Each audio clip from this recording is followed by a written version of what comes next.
I'm here on the main menu and I clicked on checking, and this is where you can enter your transactions row by row, or you could import and then you would come in here and categorize.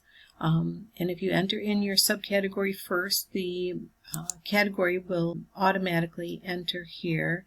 And you can split a transaction like these here, like this one for the credit card for $460. When we put in an S, another pop-up window comes up and you can split up the transaction. You can also see the last time that you reconciled and the balance, and you can see that the checking account has been set up for importing. You can see that your increase here would be like your deposits, and your decrease would be your debits and checks.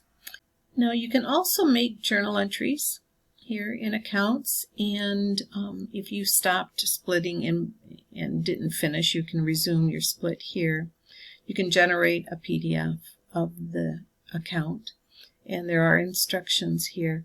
Now if for some reason the formatting gets a little bit, changes a bit here, you can come in here to manage accounts and you can repair the current account here. You can also sort the data by date, order, and that's about it for accounts.